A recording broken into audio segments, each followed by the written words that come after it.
Now I'm fortunate enough to have worked with the great, late, legendary Tina Turner once. I'll save the actual story for another day, but I feel qualified and that I'm allowed to use the line from one of her more classic songs, Simply the Best. Those words we will use to describe Jared Moskowitz and Dan Goldman. Simply the best. They are just spot on, facts, humour, and, always giving those on the opposing Trumpy Trump side a good run for their money. So much so, it leaves them embarrassed, silenced, because the one thing that both of these two individuals, Moskowitz and Goldman, use 100% is, truth and facts. Gentleman from Florida is recognized. Thank you, Mr. Chairman.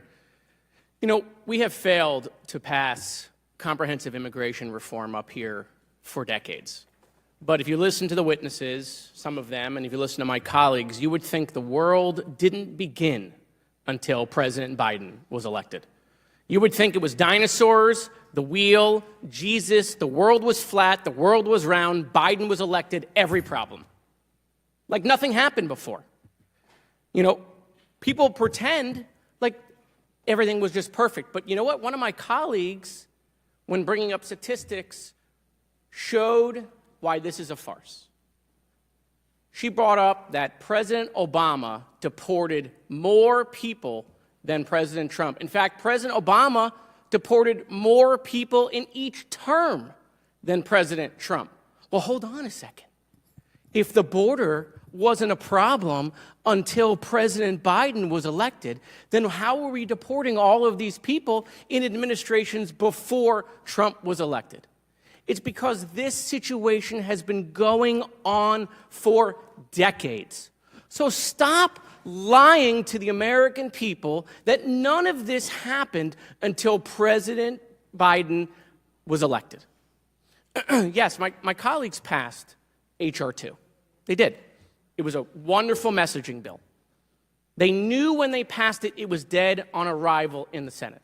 And see, that's what this place does. The Senate passes bills that are dead in the House. The House passes bills that are dead in the Senate. They wash their hands with it, declare victory, and say, we did something. Okay? It's fake. You don't pass a bill that you know the other chamber isn't going to take and say, solve the problem. And it goes for the Senate, too. It's just not on the House. And by the way, there were some good policies in H.R. 2. There are things in H.R. 2 that I would vote for. There are things in H.R. 2 that are bipartisan to help secure the border. But there were things in H.R. 2 that were outrageous because it was never meant to become law. There are things in H.R. 2 that would potentially prevent Jews escaping the Holocaust from coming into the country. Because there's all sorts of changes to asylum. There's all sorts of, if you travel through a third country, you can't come in. There's all sorts of language in there that, again, was never meant to become law. And I don't think my colleagues, by the way, put that in there because they would want to prevent Jews from coming into this country. But we've seen what happens when there is language in laws that isn't intended, like what happened in the St. Louis in 1939, where there were laws that prevented Jews on a ship escaping Germany. We denied them because we applied things that weren't meant for that situation. And so, look, you don't have to listen to me, right? My colleagues don't have to listen to me. I want them to listen to their own colleagues, Chip Roy, who is a Conservative Freedom Caucus member, has said President Trump has failed to secure the border. Ron DeSantis, who ran wall commercials in order to become governor, said Trump didn't build the wall and Mexico didn't pay for it. Okay? And Mr. Holman, I appreciate your energy and passion for children. And I appreciate that you have said that, have you seen terrible things that keep you up at night? I have. I've seen parents in my neighborhood bury dozens of kids because they died at school, because mentally ill people have access to weapons in this country and body armor and go into movie theaters and churches and schools and shopping malls and gun down children. You want to talk about a wall? You're talking to a wall. They're a wall. They don't want to help kids. By the way, they don't want to solve this issue either. Again, don't listen to me.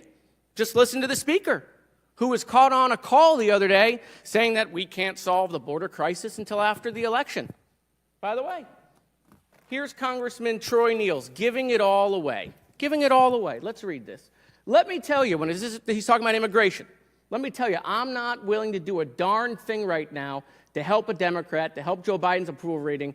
I will not help the Democrats try to improve this man's dismal approval ratings. I'm not going to do it. He's saying he's not going to do anything on the border. And he's from Texas, which needs help.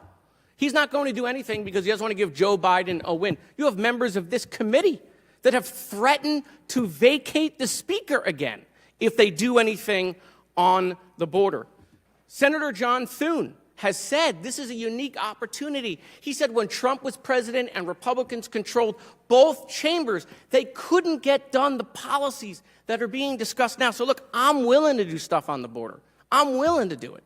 But they're not willing to do it because they're doing what people hate about this place.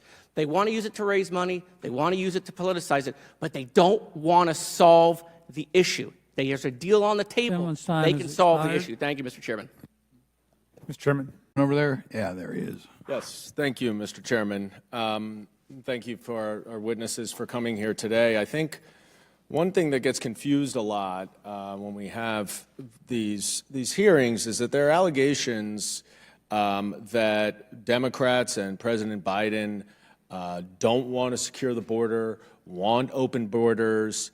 In fact, some my friends on the other side of the aisle have said that they are trying to facilitate the fentanyl trade and fentanyl from coming into the country.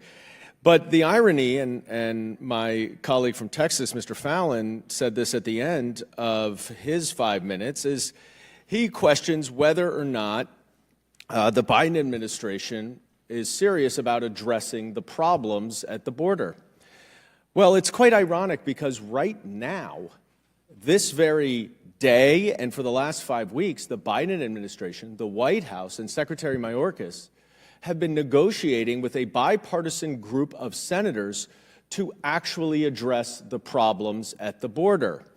But you know who hasn't been involved in that? House Republicans. And instead, what they are doing, as you just heard from Ms. Green, is trying to impeach Secretary Mayorkas for his failure to address the border while he is negotiating to address the border. And then, even if there is a bipartisan agreement in the Senate, the Republican leadership in the House has already determined that it is dead on arrival. They haven't seen the agreement, but they just know that it's dead on arrival. Does that, Mr. Beer, sound to you like someone or some party or some group of people who are trying to address the problems at the border? Look, this administration has been trying from day one to get attention of Congress to try to pass immigration legislation, and they've gotten no takers.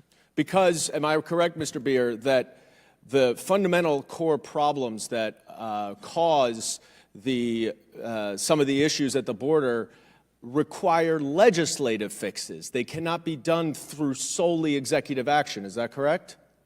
Absolutely. They need new authorities to deal with the legal immigration system in particular. Now, Mr. Edlow, I know you ran USCIS, and you've testified about how the backlog of asylum applications is a significant problem because it incentivizes even those who may not qualify to try to come here because they would be able to stay for years. Is that a fair assessment of the concern about the backlog of the asylum applicants? That was not what I was saying about the affirmative asylum applicants, but as far as defensive people coming across, yes, they get to come in. They'll eventually get work authorization. Actually, under some of these regulations, they get it very quickly.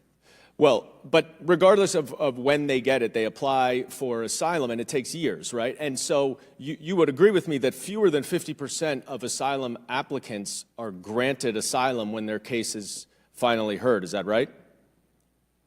Again, I'm not sure. We're talking about the people coming in from the border, or are you talking about total? Because those are different numbers. Well, I'm talking about the total. But the point is that there's a backlog, and as the head of USCIS, do you think that 1,600 more asylum officers to process asylum applications would help to reduce the backlog and therefore not incentivize more people to come?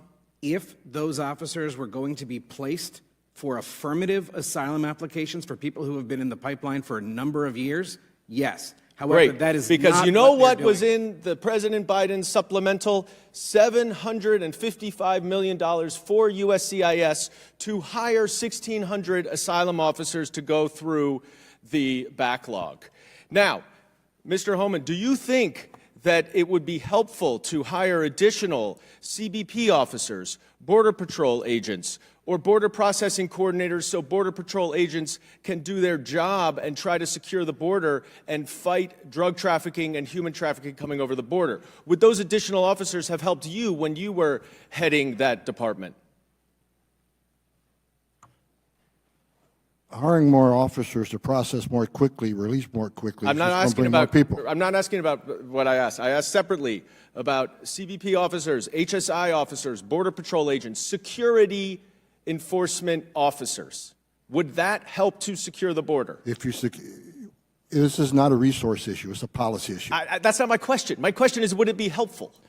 Would it be helpful? The Of course, answer, of course, I'm out of having more time. border patrols is always helpful. Exactly. And yet, this Republican Party does not want to add $4.46 billion that was in the president's supplemental appropriations request to go to the Customs and Border Protection to fight the fentanyl trade, to fight human trafficking, to try to take away the American-made guns from the cartels who control both. And this Just a Republican minute. Party will We're going to not have a hard do time here anything. because we are going I yield back. to, just so you know, we are going to wind up on the floor here, so we want to squeeze in as many people as possible.